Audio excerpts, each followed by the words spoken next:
What is going on, everybody? My name is General Mittens and welcome back to another episode of my Assassin's Creed Unity news, rumours and discussions video series. Now, I didn't make an episode last week, mainly because I just ran out of time. I really didn't have enough time to do anything, especially as it was going to be an episode on me doing my in-depth analysis of the Rogue gameplay, but I've come to the decision that I'm not going to do it, mainly because the gameplay is so familiar towards AC4 that it's not really worth putting out a separate video for. There's only slight changes here or there.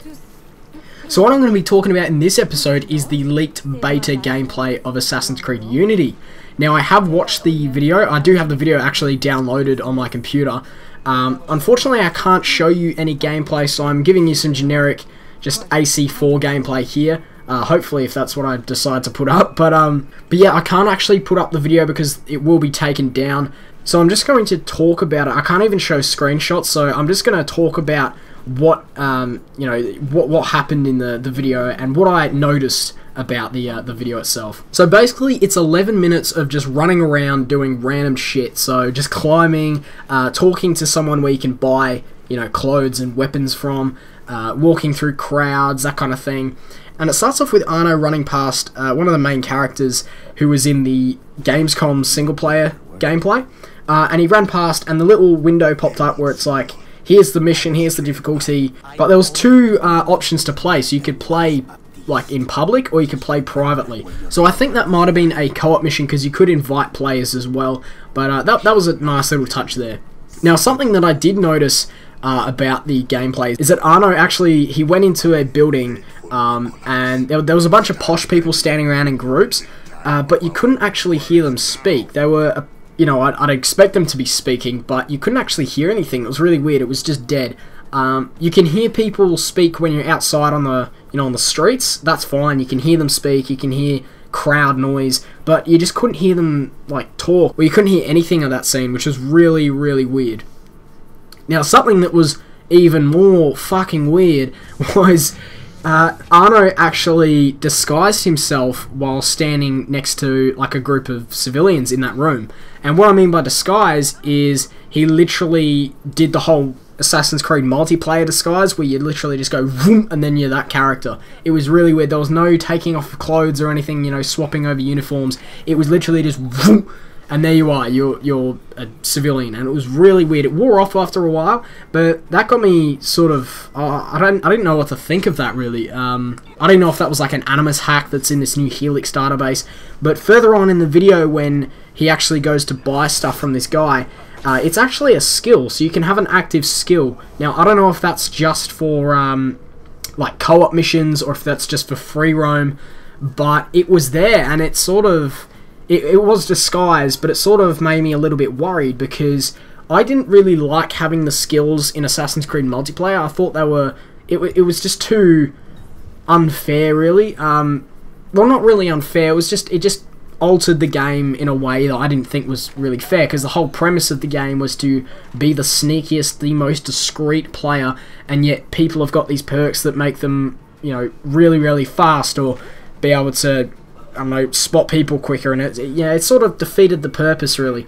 But I'm not really sure how I feel about this. I don't know if it's just like a few skills here and there that are literally just there to sort of help you out instead of being offensive skills, but they were there, and it sort of worried me a little bit.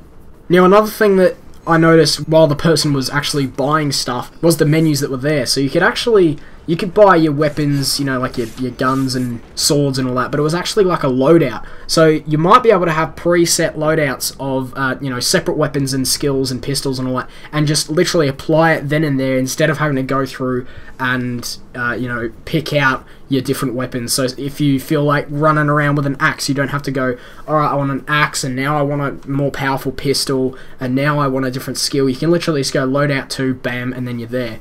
And I think that might actually only work when you're actually at a shop. I'm completely fine with that idea. I think it's pretty cool, because it's a quick way of just swapping over your playstyle. Now, he did go into the actual customization menu screen, and you can actually customize your head, chest, waist, forearms, and legs.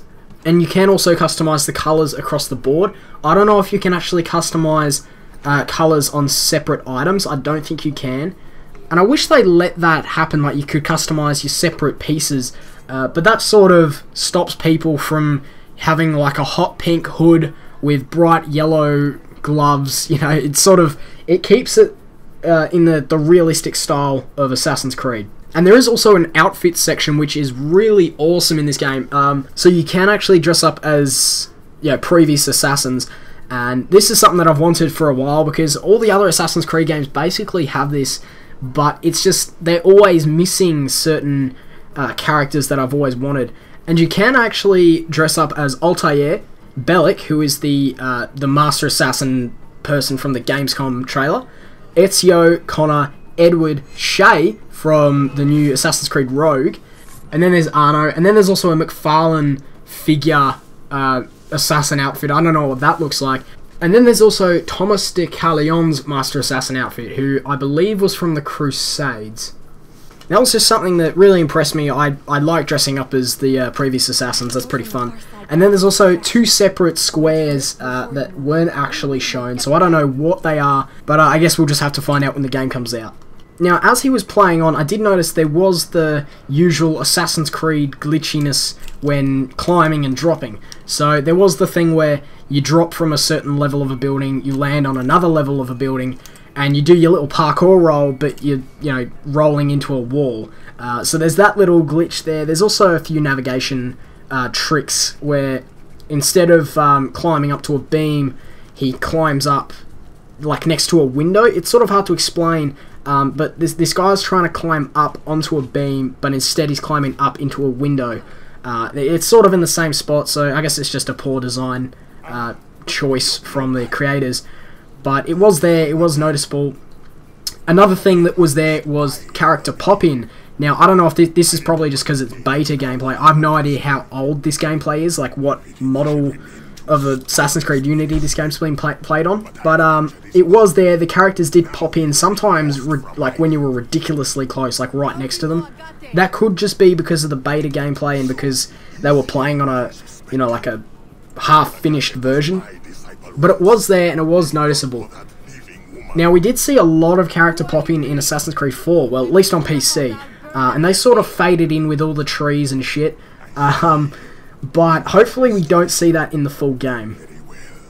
Now, something that did sort of, I don't know, like, it wasn't really disappointing because I sort of expected it, but the crowds weren't as dense as what they're saying, in my opinion anyway. I expected the crowds, like the streets, to be surging with people. I don't know if that's just because they were in a really shitty part of the city and no one was there because everyone was somewhere else, but it just seemed like, a few extra characters here and there than your general Assassin's Creed city. It didn't feel as lively as they're making it out to be. I remember back in like the days of Assassin's Creed 3 when the game was about to come out, and the developers kept saying, oh, we can have 5,000 people on screen with this new engine or something, and while that was true, it was only in one mission, and it was like one section of a mission that they had 5,000 people on screen or something like that. So it might just be that where certain missions have huge crowds. Hopefully not. Hopefully it's a sort of a dynamic thing that happens as you progress through the game. So maybe the crowds go towards the Bastille, or they circle around the Notre Dame, depending on whereabouts you are in the game. But it didn't seem that sort of dense as what they were making it out to be. There were also a lot of chests that were locked because they didn't connect online or they weren't playing Assassin's Creed Initiate, so I expect to see a lot of chests that, like social chests, that are blocked because you're not playing every single Assassin's Creed feature out there ever.